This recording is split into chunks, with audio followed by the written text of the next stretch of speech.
திருப்பூரில் இருந்து தூத்துக்குடி துறைமுகத்துக்கு செல்லும் சரக்கு வாகனங்களுக்கு சட்டத்திற்கு புறம்பாக 3000 ரூபாய் வசூல். நடவடிக்கை எடுக்க சரக்கு வாகன உரிமையாளர் சங்கம் கோரிக்கை. திருப்பூர் ஏற்றுமதி சரக்கு வாகன உரிமையாளர்கள் சங்கத்தினர் காலேஜ் சாலையில் சங்க அலுவலகத்தில் ஆலோசனை கூட்டம் நடைபெற்றது.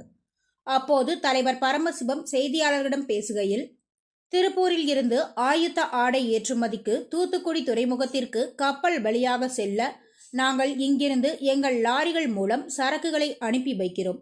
ஆனால் அங்குள்ள தனியார் சரக்கு நிறுவனங்கள் சட்டத்துக்கு புறம்பாக சரக்கு இறக்குவதற்கு கட்டணம் என எந்த ரசீது இன்றி 3000 ரூபாய்க்கு மேலும் அதிகமாக லஞ்சமாக மாமூல் கேட்டு எங்களை மிகுந்த சிரமத்திற்கு உட்படுத்துகிறார்கள். இது சம்பந்தமாக இந்த தவறான முறையை அம்பலப்படுத்த, இதை தடுத்து நிறுத்த தமிழக அரசுக்கு கோரிக்கை விடுத்துள்ளனர். இதில் செயலாளர் மகேஷ் குமார், துணைத் தலைவர் சீனிவாசன், பொருளாளர் அண்ணாதுரை மற்றும் நிர்வாகிகள் பட்டத்தரசி குமார், திருமுருகன் குமார், குமரேஷ், சுரேஷ்குமார், நிதிஷ்குமார், செந்தில் உள்ளிட்ட நிர்வாகிகள் பங்கேற்றனர். மேலும் திருப்பூர் எக்ஸ்போர்ட் அசோசியேஷன் மூலம் தீர்வு காண வேண்டும் என்றும் தெரிவித்துள்ளனர்.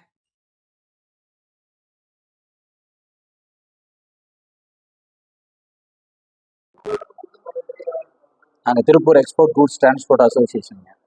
எங்கள் கோரிக்கை என்ன அப்படின்னா, இங்கிருந்து தூத்துக்குடிக்கு ஒரு நாளைக்கு 200 வண்டி பக்கமாக நாங்கள் ஆப்ரேட் பண்ணுறோம். இது எல்லாமே தூத்துக்குடி போய் அங்கே சிஎஃப்எஸ்ல போய் அன்லோட் பண்ணுறோங்க.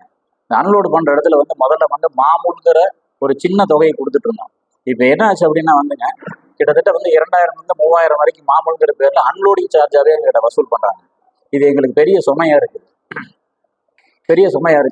அது போக பார்த்தீங்கன்னா எங்களை கட்டாயப்படுத்தி வசூல் பண்ணுறதும், சில இடத்துல கேட்லேயே வசூல் பண்ணிக்கிறாங்க. சில இடத்துல வண்டி உள்ளோட்டும் கேட்டு மிரட்டுறாங்க எங்களை. இது எங்களுக்கு ரொம்ப சுமையாக இருக்கிறதுனால எங்களால் தர முடியாது. காரணம் என்னன்னா எங்களுக்கு பல செலவுகள், போக்குவரத்தெல்லாம் ஏற்கனவே நிறைய இருக்குது. நாங்கள் நெருக்கடியான சூழ்நிலை தான் எங்கள் தொழிலை பண்ணிட்டு இருக்கிறோம். அதனால் நாங்கள் இதை தரமாட்டோம்னு சொல்லி 5/3/2025 நாங்கள் கொடுக்க மாட்டோம்னு சொல்லி ஒரு போராட்டம் அறிவிச்சிருக்கிறேங்க. அவர் 5ஆம் தேதியிலேருந்து சிஎஃப்எஸ்க்கு முன்னால். சரிங்களா? இது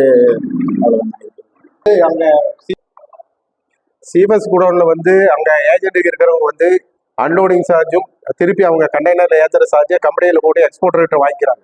அது போக அடிஷனலாக எங்ககிட்ட 2000 3000 சொல்லி பணத்தை வாங்கிக்கிறாங்க. இதை தவிர்க்கணுங்கிறதுக்காக 5/3/2025 நாங்கள் இந்த இறக்கு மாமூலை தர்றதில்லைன்னு உறுதியாக இருக்கிறோம். மாமூலுங்கிற பேரில் அன்லோடிங் சார்ஜே எங்களை வசூல் பண்ணுறாங்க. கொச்சியில மாமூல் கிடையாது, கொச்சியில மாமூல் கிடையாது. இதனால பார்த்தீங்கன்னா எக்ஸ்போர்ட்டர்ஸ்க்கு தாமதமாகும். அதாவது இறக்குற இடத்துல தாமதமாகும், கூட்ஸ் போய் சேர்றதுல தாமதம். சரிங்களா? அதனால இது எக்ஸ்போர்ட்டர்ஸும் முதல்ல தலையிட்டு இது எங்கள் பிரச்சனையை அவங்க தீர்த்து வைக்கணும். இதுதான் எங்களுடைய கோரிக்கை நிறைவேற பட்சத்தில் மேலும் எங்கள் போராட்டத்தை நாங்கள் கண்டிப்பாக தீவிரப்படுத்தணும். இப்போ நாங்கள் ஒரு சின்ன ரூபாய் தான் இதை செயல்படுறோம். மொத்தமாக அடுத்த கட்டத்துக்கு நாங்கள் எடுத்து போகிறோம். இது வண்டி நாங்கள் சைட் பண்ணி வண்டி கொடுத்து இறக்கிட்டு மாமூல் போகலாம்.